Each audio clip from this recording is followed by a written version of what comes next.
मज्जा मज्जा। दुखिया है बहुत। अष्ट माने क्या होता है? हड्डी। हड्डी।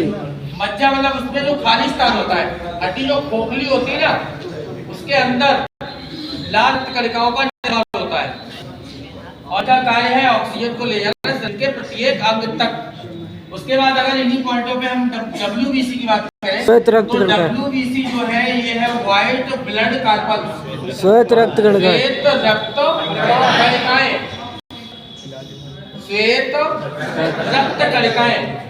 इनका कार्य है रोग प्रतिरोधक क्षमता, रोग प्रतिरोधक क्षमता। जो शरीर के अंदर इम्यूनिटी पावर है वो किसके कारण है? WBC के कारण। जो कीटाणुओं से मतलब बीमारियों से लड़ पाते हैं उनका रीजन होता है WBC, श्वेत रक्त कणिकाएं। इनका जो जीवन होता है, जीवन रहता है वो 3 से 5 दिन तक ही रहता है। जब क्या होता है कि आदमी अगर बीमार पड़ता है तो जो दवा दी जाती है, दवा का कार्य होता है कि RBC को WBC में कन्वर्ट कर देना। RBC जो था वो WBC में चला गया तो क्या हुआ? शरीर के अंदर WBC की मात्रा बढ़ गई।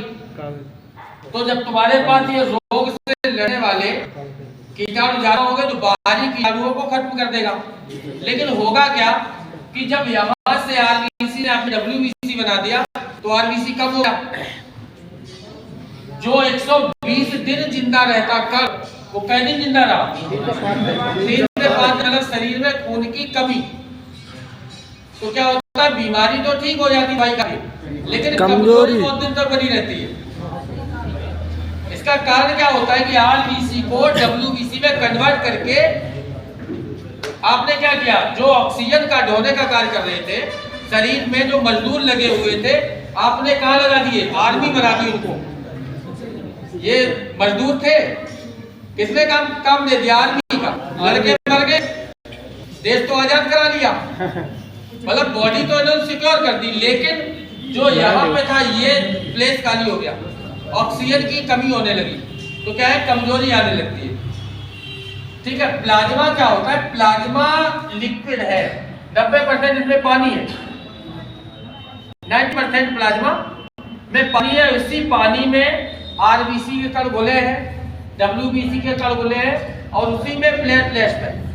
प्लेटलेट मतलब क्या है? प्लेटें है ना, प्लेटें कम हो गई, बकरी का दूध पियो है ना, प्लेटें बढ़े।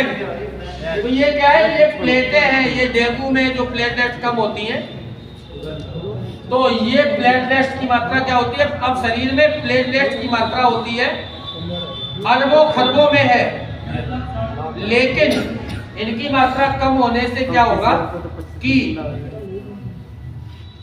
जो प्लाज्मा है यह पतला हो जाएगा। प्लाज्मा की मात्रा जो होगा, जो पानी है उसमें पतला हो जाएगा। पतला हो जाएगा तो शरीर में प्रेशर तेजी से करेगा ये, ठीक है, जिससे लोग जो ये लड़ रहे होते हैं जहाँ पे स्थिर है WBC, वहाँ पे सही से स्थिर नहीं हो पाएंगे। जहाँ उन्हें लड़ना है वहाँ पे लड़ नहीं पाएंगे, धक्का तेजी करेगा, पानी पानी है, ब्लड तो कम हो गया तो क्या होगा? सही से लड़ नहीं पाएंगे। तो ये होती है क्या? प्लेटलेट्स। तो आपके पास RBC हो गया, WBC हो गया, प्लाज्मा हो गया, प्लेटलेट हो गया। रक्त किस तरह से कार्य करता है? रक्त का जो परिसंचरण तंत्र है वह है जो आपका हृदय है। हृदय का कार्य है केवल रक्त को पंप करना। हृदय क्या है? पंपिंग स्टेशन है जिससे केवल रक्त को पंप किया जा रहा है। हृदय के पार्ट कितने हैं? 4 पार्ट। कौन कौन से? 2 आलिंद है, 2 निलय है। यहाँ से रक्त जाएगा, हृदय से पंप करेंगे तो चला जाएगा फेफड़े में, और फेफड़े में होती है धमनियां और शिराएं। तो वहाँ एक है फुफ्फुस धमनी जिसमें अशुद्ध रक्त है, और एक है फुफ्फुस शिरा जिसमें शुद्ध रक्त है। शुद्ध का मतलब क्या है, उसने वहां पे जो सिरा में ऑक्सीजन ली तो शुद्ध हो गया और ऑक्सीजन लेके चला गया शरीर के प्रत्येक कोशिका तक। कोशिका में जाके उसने ऑक्सीजन दे दी, किसको? कोशिका को। कोशिका के अंदर है माइटोकॉन्ड्रिया।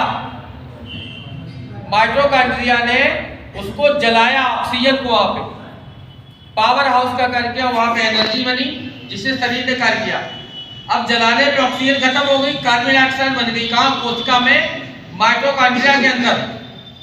शरीर में करोड़ों माइटोकॉन्ड्रिया है, करोड़ों पावर हाउस है। वहां पे जो आपका कार्बन डाइऑक्साइड जो मिली वो वहां से लौट के आ गई सिरा में, तो उधर से लौट के आएगा अशुद्ध रक्त। अशुद्ध रक्त उसमें क्या होगा? कार्बन डाइऑक्साइड की मात्रा ज्यादा, और वो लौट के चली आएगी दोबारा से आके फिर से कहा? फेफड़े के पास। और फेफड़े के पास फिर से वही मिलेगा फुफ्फुस धमनी, वहां से होके चला जाएगा फेफड़े में। फेफड़े में कार्बन डाइऑक्साइड दे देगा, और कार्बन डाइऑक्साइड उसने दिया, ऑक्सीजन लिया, वहां से फिर चला गया हृदय में।